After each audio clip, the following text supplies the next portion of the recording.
Bom, então, mais uma vez, boa noite a todos. E o tema da noite é bastante interessante. Eu me lembro que, quando eu estava fazendo faculdade, toda vez que começava a aula de uma determinada professora, ela chegava na sala e falava assim: vamos trabalhar um pouco. E eu achava estranho, assim, a fala dela, né? Vamos trabalhar um pouco, porque eu não ligava uma coisa com a outra, porque a gente fica naquela situação de que trabalho é o trabalho remunerado, aquilo que a gente faz para ganhar o nosso pão, né? E eu achei, depois, assim, analisando isso com mais calma, eu achei bastante interessante isso que ela falava. E a doutrina espírita acaba trazendo para a gente uma visão muito mais ampla de trabalho do que a gente está acostumado a ver. Então, eu achei sempre bastante interessante o que ela fala. E o estudo, né, ele está baseado lá no Livro dos Espíritos, na parte terceira das leis morais, lá no capítulo terceiro da Lei do Trabalho. E aí, para a gente iniciar as reflexões, né, porque a gente não tem pretensão nenhuma de trazer nenhuma palestra, mas alguns apontamentos para a gente reflexionar sobre isso. Eu me lembro que uma vez eu vi uma palestra espírita mesmo. O expositor, ele contou uma história de que um indivíduo ele chegou numa pedreira, onde existia inúmeros trabalhadores quebrando pedra, fazendo tipo aqueles broquetes. E aí ele chegou para um deles e perguntou o que ele estava fazendo ali. E aí este prontamente respondeu que ele estava ali quebrando pedra. Ele continuou mais adiante, um outro trabalhador, e ele fez a mesma pergunta: o que você está fazendo aqui? Aí este já disse assim: bom, eu estou aqui ganhando o pão de cada dia. E mais adiante, né, um terceiro trabalhador, quando ele fez a mesma pergunta, disse para ele que ele estava construindo uma catedral. E aí a gente observa assim, o mesmo trabalho, né, a mesma atividade, mas com três percepções completamente diferentes. Uma completamente material, que é o camarada que estava lá quebrando a pedra, e uma outra definição mais sublimada, que o indivíduo ele já imaginava que aqueles blocos de pedra que ele cortava seriam utilizados para a construção de algo extremamente útil. Então, ele imaginou que fosse uma catedral. E é uma história interessante que nos faz refletir que o trabalho, na verdade, assim, né, muitas situações depende do ponto de vista de cada um, mesmo exercendo a mesma atividade. E aí, com relação a isso, né, a gente vai buscar a definição do trabalho, que é um substantivo masculino e é um conjunto de atividades produtivas ou criativas que o homem exerce para atingir determinado fim. Atividade profissional regular, remunerada ou assalariada. Isso é o que normalmente os dicionários nos trazem.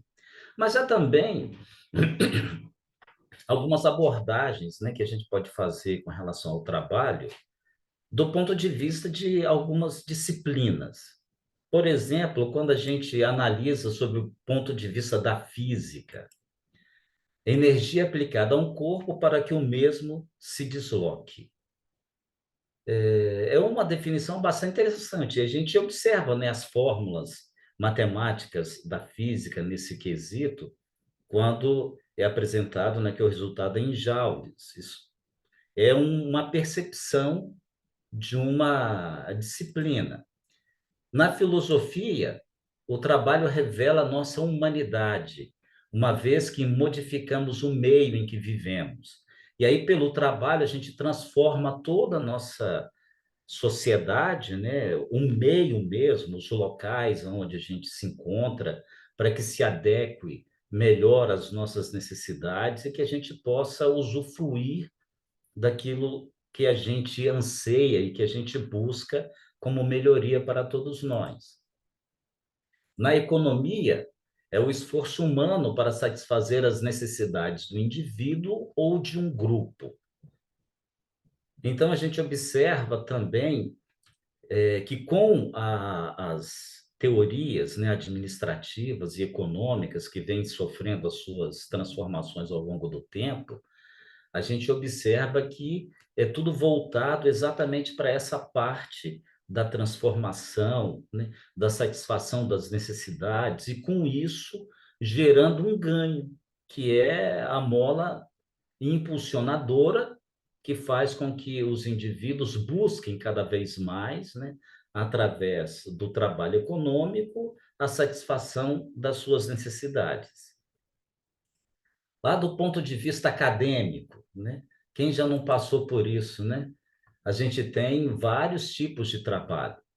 A gente tem o doutorado, que é aquela tese onde o indivíduo defende, né, um determinado ponto de vista, e é um trabalho bastante longo. A gente tem a dissertação, que é quando se faz um mestrado. A gente tem monografia, que é o trabalho para a finalização da graduação, e a gente tem o TCC, que são o trabalho de conclusão de curso, né, que são voltados para cursos técnicos. Então, a gente observa assim, várias análises, né, diferentes em cada situação que a gente pode ter do trabalho. O trabalho em equipe, e isso hoje, assim, de alguns anos para cá, está bastante em voga, onde é o esforço coletivo para se chegar a um resultado ou resolver um problema. Só que aí é do âmbito mais do grupo. E aí tem aquele jargão que diz, né, que o grupo, na verdade, ele acaba sendo mais importante do que o indivíduo. Porque aí você parte do pressuposto que todas as suas ações, que todas as suas atitudes, etc., vão estar direcionadas para um resultado que vai ser estabelecido para um grupo inteiro e não para um indivíduo em particular.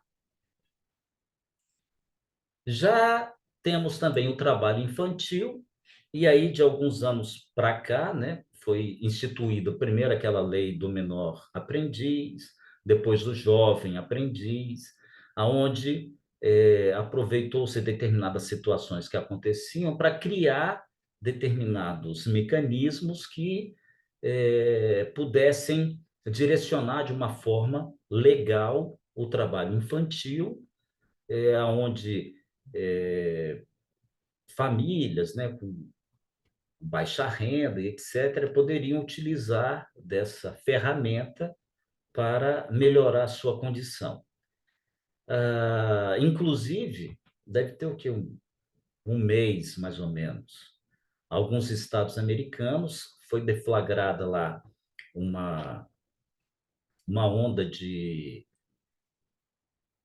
multas de grandes empresas de fast food que estavam utilizando o trabalho infantil, que lá também a lei permite, só que de uma forma muito torpe, né? Eles estavam utilizando abaixo do que a lei determina. E aí criou-se, né, uma série de situações, e isso daí chegou até a Suprema Corte, então o negócio não está bonito lá, não. Então a gente observa também que aqui no Brasil há situações dessa, mais no interior. Então são coisas que a lei vai trazendo direcionamentos para que essas coisas comecem a ter uma amplitude mais harmoniosa. E a gente também tem o trabalho escravo, que a gente acha, né, que, não, o trabalho escravo só na época lá do Egito Antigo, da Mesopotâmia, dos Sumérios, etc. E há algumas teses que levantam uma possibilidade de que o trabalho escravo no Egito não era tão bem escravo quanto se imagina. Mas aí é uma outra conversa. E aí, no trabalho escravo, É aquela situação onde o empregado ele sofre total exploração pelo seu empregador. Há alguns anos atrás, no interior do Espírito Santo, né, o Ministério Público do Trabalho encontrou determinadas fazendas onde o trabalho escravo estava em pleno vigor. O camarada chegava para trabalhar na fazenda e já tinha uma conta aberta no armazém pelo seu empregador, aonde a conta era impossível de ser paga. Então o camarada trabalhava e mal e ele ficava completamente escravo daquela situação, porque ele sempre devia, sempre devia. E aí também o Ministério Público foi envolvido, a Polícia Federal, então a gente acha que muitas coisas, né, estão longe do nosso tempo, não estão tão longe assim. O trabalho voluntário, aí esse é interessante também, né? É quando o indivíduo se prontifica a um trabalho sem receber remuneração para tal. E aí aquele trabalho onde o camarada ele se dispõe a exercer alguma atividade naquela necessidade pura de auxiliar o outro, né? Sem a mínima pretensão de ganho monetário ou qualquer outro. Então a gente vai vendo assim que há muitas definições de trabalho, né? Cada situação acaba tecendo determinadas considerações que lhes são muito próprias, mas no fundo não deixa de ser trabalho, né? E aí a gente busca assim, bom, então tudo é trabalho. E o que que a doutrina espírita ela traria para nós sobre essas questões de trabalho? Porque é um negócio muito interessante, né? Se a gente olhar assim, ao longo da história, o trabalho é quase um castigo, né?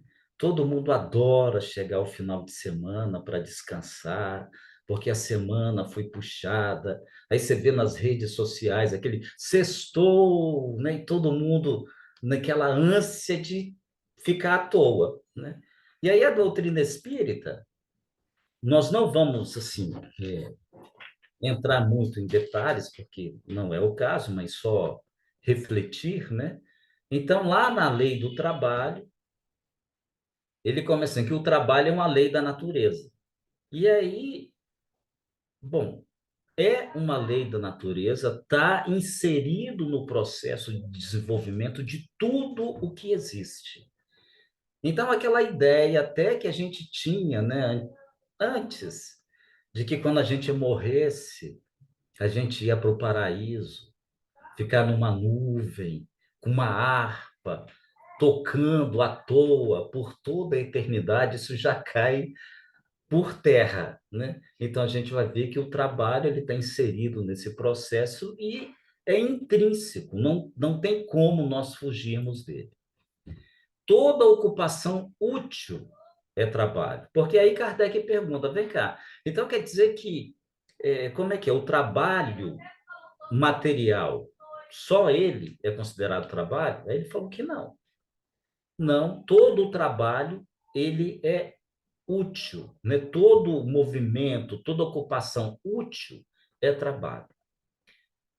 E aí se a gente pensar assim, mas e a questão, e aquele cara que é inútil?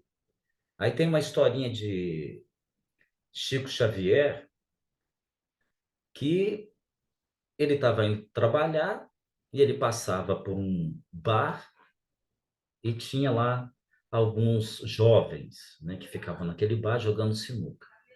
Quando ele voltava do trabalho, os caras estavam lá jogando sinuca. No outro dia, ele ia a mesma coisa, e foram se passando os dias. E ele falou, mas como é que pode, né? Um bando de rapazes fortes, podiam estar trabalhando, fazendo alguma coisa, só fica ali no bar. E aquilo foi criando uma situação, né, interna, porque ele não estava se conformando com aquela ociosidade que eles estavam ali. E aí diz que Emmanuel chega para ele e pergunta, né, qual o motivo ali daquela do sentimento que ele estava tendo. E aí ele fala para Emmanuel a questão dos meninos, né, que estavam lá sem fazer nada, tudo à toa, podiam estar fazendo alguma coisa de útil. Aí diz que Emmanuel chega-se para ele e diz: Pois é, o negócio é que na encarnação anterior eles eram daquele tipo de pessoal que atirava só para ver que lado que o corpo vai cair. E você não tem ideia do esforço que eles estão fazendo para só ficar fazendo nada. Então, quando a gente não conhece o contexto, é muito fácil você apontar o dedo e falar que o outro é à toa, que é isso e aquilo. E essa historinha leva a gente para que sentido? O trabalho é eterno. Até quando a gente acha que a gente está à toa, a gente está trabalhando.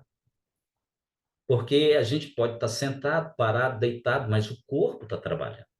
Todas as células do corpo estão trabalhando, produzindo tudo o que é necessário para que a gente se mantenha vivo. Então, o trabalho, a amplitude dele é muito mais do que simplesmente aquela atividade que vai lhe render, né, um erário que vai propiciar o sustento da sua vida. O trabalho se impõe ao homem devido sua natureza corpórea. É expiação e, ao mesmo tempo, meio de aperfeiçoamento da inteligência.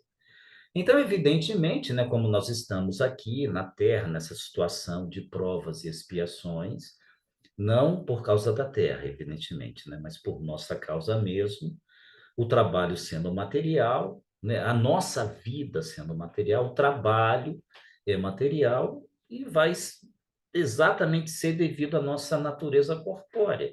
E por que uma expiação? Por conta, muitas vezes, do passado pregresso, né? As situações que nos levam a agir ou a viver de determinadas condições que a gente não, intrinsecamente, a gente não quer. Então, é o camarada que sonha em ser milionário, que para ele a vida que ele leva é uma vida desastrosa, porque na verdade ele queria ser rico e ele não consegue ter tudo, todas as coisas que ele gostaria, e ele ver o outro tendo, aquilo dali, para ele muitas vezes pode ser uma expiação, sendo expiação qualquer coisa que ele fizer ou toda coisa que ele tentar fazer não vai modificar este quadro, ou uma prova, né? Um indivíduo achou que ele, na encarnação anterior, não tratou bem quando ele tinha posses, etc., precisa modificar situações internas, então ele pede para uma vida menos opulenta, de maneira que ele possa dominar determinadas situações ainda em desequilíbrio no seu psiquismo. Aí seria uma prova. E também pelo trabalho, pelo desenvolvimento de todas as atividades inerentes à vida do ser humano, a inteligência ela vai sendo moldada, vai sendo aperfeiçoada, vai sendo cada vez mais exercida, de maneira que a nossa percepção de nós mesmos e o mundo que nos cerca vai tendo uma amplitude cada vez maior. Todo trabalho tudo trabalha na natureza, né? O trabalho dos animais se limita à conservação das espécies. E isso é uma coisa interessante, né? Porque muitas vezes a gente acha que só a gente trabalha. Ah, não, o animal está lá, ele não faz nada. Né? Mas eles também, no processo de desenvolvimento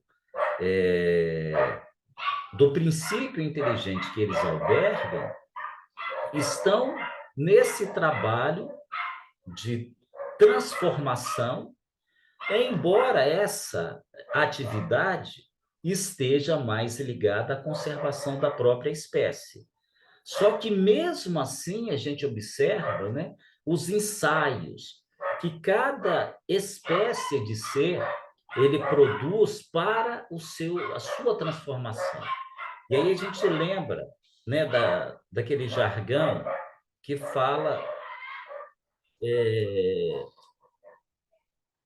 de que o espírito, né, vamos dizer assim, né, o princípio espiritual, ele passa por todo esse processo de despertamento até chegar no ser humano, né? Então, é uma trajetória que está em constante trabalho. Quanto menos material é o mundo, menos material é o trabalho da humanidade que o habita. Isso daí é tranquilo da gente analisar, né? Quanto mais evoluído é o ser, menos material ele será. Obviamente, da mesma forma, o trabalho também não será material da forma como nós entendemos. Então, essa é uma colocação bastante interessante dos espíritos. Aquele que possui a riqueza, e aí Kardec, né, ele pergunta assim, tá, o camarada que é rico, ele está dispensado do trabalho? E aí a resposta, bom, aquele que produz, que tem, né, por sua riqueza, talvez esteja isenta do trabalho. Aí, aquele trabalho que vai produzir o seu ganho diário. Mas ele não está desobrigado de, com esta fortuna, torná-la útil a todos que o circundam, ou o máximo que ele puder fazer. Então, ele não vai precisar trabalhar, dar duro, com o suor do rosto, para manter, né, materialmente a sua vida. Mas ele tem responsabilidade de, com aquela fortuna que ele detém, torná-la útil para o desenvolvimento dos demais. Mesmo aquele que se encontra impossibilitado de desenvolver qualquer trabalho que seja, não se encontra inútil, pois possibilita a outros trabalharem em benefício deste. E aí a gente observa, né, as pessoas que têm problemas físicos, mentais, que eles não têm a capacidade de produzirem atualmente. Mas aí é uma questão também de expiação. Mas a existência não é inútil, porque o trabalho está sendo feito, né, por outros e eles estão sendo beneficiados dessa situação, de maneira que a percepção de humildade esteja ali despertando, né? O extremo orgulho de antes, achando que ele não era, que ninguém era necessário a ele, né? Que ele podia viver e ele por si só se bastava, agora tem a possibilidade de despertar que as relações humanas estão intrínsecas, ninguém é melhor do que o outro e todos nós estamos ajudando-nos, né, mutuamente. A lei do trabalho impõe que os filhos trabalhem para os pais da mesma forma que os pais trabalham para os filhos. Só que aí os espíritos falam que hoje em dia naquela época, né, 1857, quase ninguém fazia isso. E é verdade, assim, continua da mesma forma, né? O pai trabalha para sustentar o filho, mas nem sempre o inverso acontece. Quando o pai está na velhice e que ele não tem mais condição de trabalho, poucos acabam invertendo a situação e correspondendo ao pai todo o esforço e sacrifício que ele fez ao longo da vida para manter os filhos, né? É algo que a gente precisa também refletir sobre isso. É necessário o repouso, visto que também é lei da natureza para a recuperação das forças do corpo e da liberdade para que, com a inteligência, o homem se eleve acima da matéria. E aí é interessante, né? Por isso, talvez, que lá na Gênese, né? Está lá escrito que Deus trabalhou 6 dias para fazer tudo o que existe e descansou no sétimo. Evidentemente, para criar, aqui estou, né, fazendo uma conjectura, que o trabalho, que o descanso tem que fazer parte da vida do ser humano. Nada trabalha, do nosso ponto de vista, ininterruptamente. É necessário um momento de descanso para o refazimento das forças. Então, é algo que a Organização das Nações Unidas, né, através da Secretaria de Trabalho, eles têm, ao longo do tempo, investido bastante nessas situações, né? Inclusive, antigamente, quando as férias não eram remuneradas, depois passaram a ser remuneradas, e depois acresceram com 1/3.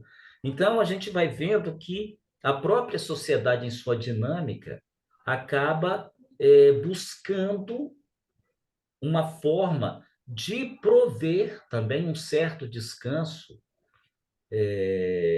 abrangido e albergado pelas leis, que propicie que os trabalhadores, né, realmente tenham essa possibilidade.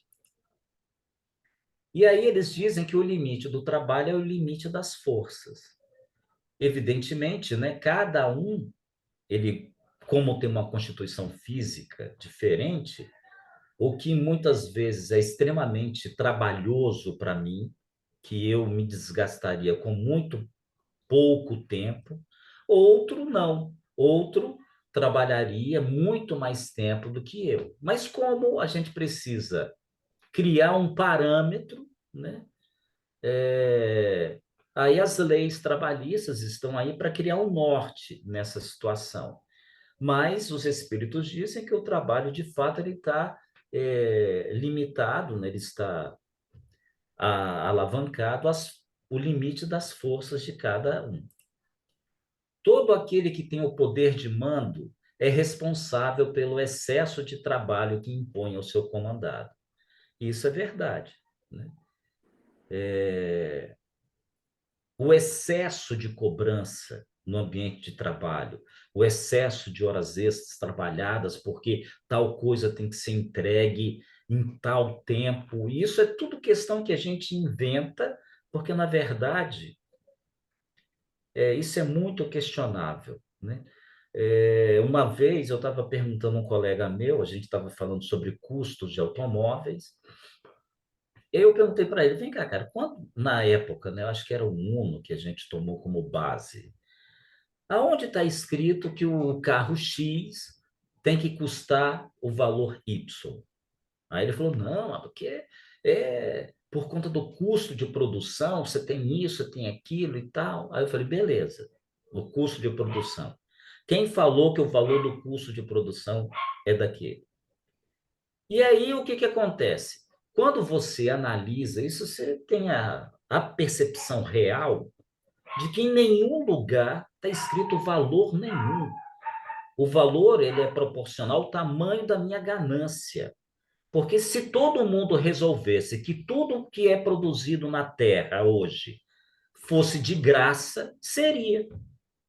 Que todos trabalhariam para todos, produzindo qualquer coisa para todo mundo, seria. Basta que pensemos diferente, né?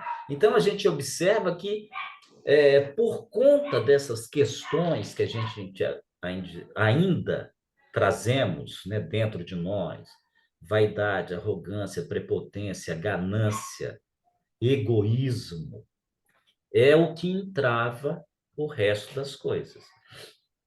E nessa questão, uma vez, né, a gente estava até comentando lá numa empresa sobre as questões das horas extras. E aí tinha na convenção coletiva da empresa que você poderia criar um banco de horas, né? E que poderia, aí você teria um prazo para você pagar essas horas extras, ou elas seriam compensadas. Só tem um detalhe, né? A empresa não fazia isso conforme a convenção coletiva determinava. E aí empurrando, e o pessoal fazendo hora extra, e o banco de hora só crescendo, só crescendo. Aí uma vez eu cheguei e falei assim: vem cá, vocês pararam para observar que numa fiscalização do Ministério Público do Trabalho, ele pode considerar isso aqui como trabalho escravo? Porque você obriga o cara a fazer hora extra, mas não paga. Então, são situações, né, que a gente vai vivenciando e a gente vê que ainda muito a gente precisa aprender sobre essa dinâmica das relações entre empregados e patrões. O homem tem o direito de descansar na velhice, e caso não tenha recursos para tal, a sociedade deve lhe prover os meios. É a lei da caridade. E isso é verdade, né? Se toda a sociedade trabalha em prol da sociedade, aquele que pelas suas forças já não tem mais como trabalhar, a sociedade agora tem que fazer o inverso, né? Tem que se sustentar e etc. Só que a sociedade, né, cria várias situações de senões, né, para limitar e etc. Mas aí a gente teria que entrar na seara política, da politicagem e não da política, e aqui não é o caso. Mas é algo que forçosamente, ao longo do tempo, as coisas vão modificando para que a gente tenha um entendimento melhor do trabalho e das suas relações. E aí é uma coisa assim, a gente observa então pela doutrina espírita que mais uma vez o trabalho ele está dentro da vida do ser humano e de toda a vida do planeta. Então tudo trabalha. E nessa questão de trabalho, eu colocaria assim, e como que a gente poderia entender um trabalho voluntário, de fato? Porque a gente observa assim, muitas ONGs, né, que são criadas com o objetivo do voluntariado, mas acaba que as coisas meio que se perdem, outras são expostas, e aí a gente vê que o trabalho não era tão voluntário assim como a gente imagina, né? Então, como que a gente poderia, de fato, ter um entendimento melhor de como seria um trabalho voluntário? E aí, lá no Evangelho segundo o Espiritismo, no capítulo 13, ele fala de não saiba a vossa mão esquerda o que dá a vossa mão direita, tem o item 4, que é intitulado Os Infortúnios Ocultos. E lá conta a história, né, muito interessante de uma mulher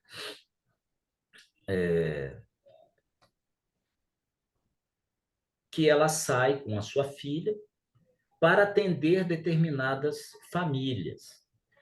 E ela atende da melhor forma possível. Quando ela chega no lugar que ela vai atender uma família específica, todos ali já a tratam com profundo respeito. E como eles não são pedintes profissionais, né? Ela oferece aquilo que eles necessitam, de maneira que eles não se sintam constrangidos em receber. E aí, ali é uma família cujo pai está hospitalizado, a mãe não tem como prover, né, o sustento da família, dos filhos menores, então ela leva mantimentos, roupas, etc. E depois dali ela vai até o hospital onde o cara está, dá notícias de como a família dele se encontra, e vai atendendo a determinar várias outras famílias que ela assiste. E a filha dela fica, assim, bastante inquieta, porque também quer ajudar. E aí ela diz assim: bom, mas se eu fizer alguma coisa para você entregar, que mérito você terá? Porque, na verdade, quem está fazendo sou eu. Mas o que que você pode fazer? Você pode me ajudar a coser as roupas, a dar de si mesmo em determinadas situações, porque aí sim você estará fazendo a sua parte e aí a recompensa será sua. E assim vai. Então, ela vai instruindo a filha dela para esse tipo de trabalho, eminentemente voluntário e sem preocupação de ganho nenhum. E aí, a história diz que, certa feita, ela está em casa, só que leva-se a entender de que ela era uma mulher de alta estirpe social, porque uma de suas atendidas, vendendo coisas que ela produziu, né, bate na porta dela. E quando essa atendida dela a vê, vai naquele ímpeto, né, de agradecer, de tal. Aí ela fala: não, não, faz. Shh. E aí ela diz, né, que a gente não deve falar nada para ninguém, né? Fazer quietinho, porque assim falava Jesus. Então, esse que é o espírito do voluntariado, né? E a doutrina espírita, os seus postulados, a gente vê as casas espíritas tão envolvidas, né, em vários tipos de trabalhos voluntariados, e o espírito de serviço é esse, é de você ofertar sua ajuda sem qualquer tipo de ganho. Então, esse é o cerne do negócio. Mas aí a gente observa, voltando lá no início, então, por que que a gente tem essa dificuldade tão grande de aceitação de trabalho, de a gente estar assim, tranquilo com essa questão do trabalho?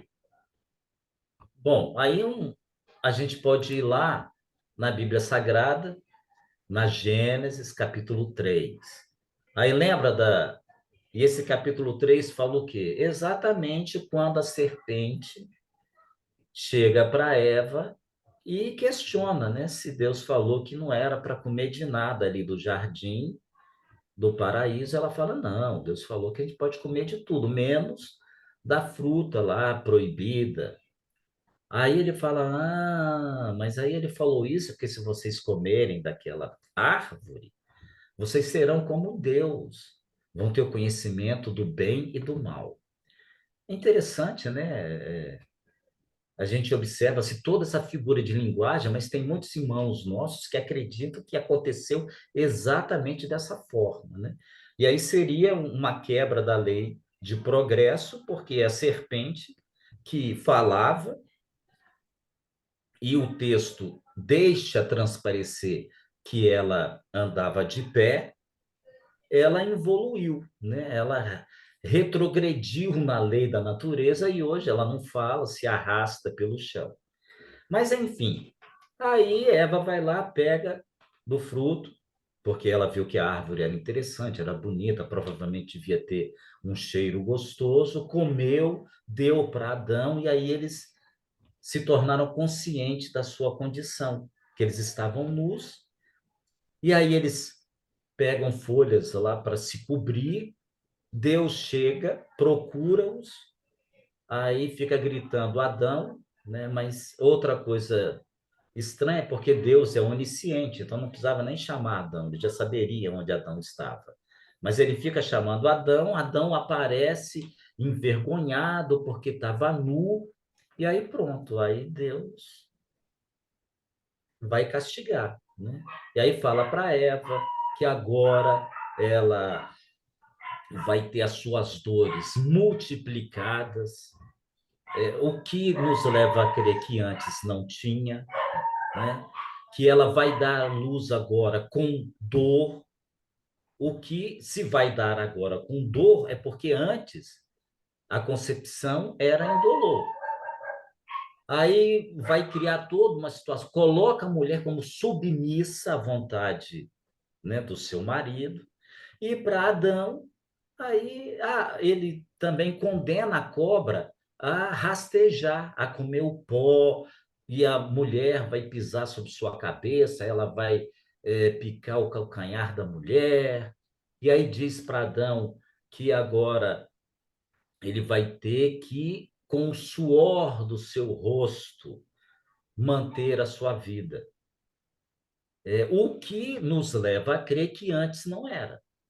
E aí tem várias situações ali de castigo que Deus impõe e expulsa os dois do paraíso. O que nos leva a crer que no paraíso estava tudo tranquilo.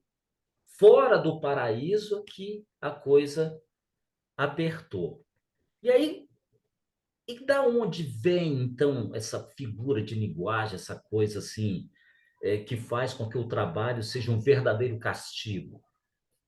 A gente pode, então, buscar lá no Caminho da Luz de Emmanuel, Psicografia de Chico, os exilados da capela, que quando a gente observa, né, a trajetória desses espíritos que vieram aqui para a Terra para contribuir com o desenvolvimento dos humanos primitivos daqui, porque eles já não estavam mais em condição de permanecer em capela por conta da sua condição moral. Obviamente, eu acho que qualquer um sentiria que estava sendo expulso do paraíso. Aquela coisa de que eu era feliz e não sabia. Então, de todas as facilidades que tinha lá, agora não tem nada aqui. Não tem avião, não tem carro, não tem navio, não tem cavalo. Talvez, talvez nem a roda nessa época ainda teria sido inventada, e tudo isso que eles tinham lá vão ter que fazer do zero aqui. E aí, obviamente, qualquer um vai achar que o trabalho, então, virou uma condenação. Então, eu acredito que é daí que vem toda essa situação do subconsciente coletivo que trouxe isso até os dias de hoje. Até porque a gente sabe, né, que as quatro raças que compunham os capelinos, eles se mesclaram em todas as raças humanas que estavam aqui. Então, acabou que essa ideia que eles trouxeram mesclou-se em todas as comunidades. Por isso que vira, né, um pensamento comum. Mas a doutrina espírita, nos esclarecendo sobre todas essas questões, mostra para a gente que, na verdade, o trabalho ele é infinito, ele faz parte de toda a nossa vida, em todos os momentos da nossa vida, e que basta que a gente observe ele de um outro prisma, porque é isso que a doutrina espírita nos traz, né? Uma nova visão das nossas relações, uma nova visão de nós enquanto seres com aqueles que nos cercam, com o mundo ao qual pertencemos, e aí nos traz aquela ideia mais profunda do que nós somos, de onde nós viemos, né? O que que a gente está fazendo aqui e qual a nossa destinação. E aí a gente, nessa visão mais ampla, a gente observa que isso tudo é trabalho. E que o trabalho, na verdade, é uma bênção, é algo extraordinário que a divindade nos deu para nos aperfeiçoar, né? Para que nós, através da, da, das nossas necessidades, pudéssemos também, com essas atividades, nos melhorarmos cada vez mais. Então, é uma coisa assim que nos alarga bastante os nossos horizontes nessa situação. E aí, para finalizar, tem uma historinha que eu acho bastante interessante, né? Que o camarada morreu, né? Desencarnou, e aí ele foi para o céu. Chegou lá no céu, nossa, foi recepcionado assim, com pompa e circunstância. Foi levado para um local que tinha casas magníficas. Bastava que ele pensasse, já vinha alguém ali oferecia aquilo que ele estava. E era uma vida assim de completo ócio para ele, porque ele não precisava fazer nada. Bastava levantar a mão, pensar, já era atendido prontamente em tudo que ele gostaria. Eita, né? Passou-se um mês, dois, alguns anos, ele perdeu já a contagem do tempo, só que começou a ficar chato, porque não tinha nada para fazer, tudo era entregue pronto e ficou naquela monotonia, e ele começou a ficar engasturado com aquele negócio. Aí ele chamou o supervisor do local e falou: bicho, o negócio é o seguinte, cara, ó, eu não estou gostando daqui, não. Cara, já tem sei lá quanto tempo que eu estou aqui, não me deixam fazer nada. Qualquer coisa que eu resolvo fazer, eu não posso, alguém já vem, já faz para mim, já me entrega pronto. É o negócio seguinte, cara, eu não estou gostando do céu, não, tá? Eu acho que eu quero ir para o inferno. Aí o supervisor chegou perto dele e falou assim: mas meu amigo, você acha que você está onde? No, no céu? Então a gente vê com isso que ele, na verdade, estava era no inferno, né? Uma situação de completo desconforto, de completo sentido de inutilidade, né? E ele achou que ele estava no céu, tranquilo, sem fazer nada, né? E aí, para finalizar, tem uma fala de Emmanuel, Trabalho, Solidariedade e Tolerância, que ele diz o seguinte, né? O trabalho edifica, a solidariedade aperfeiçoa, a tolerância eleva. Trabalhando, melhoramos a nós mesmos.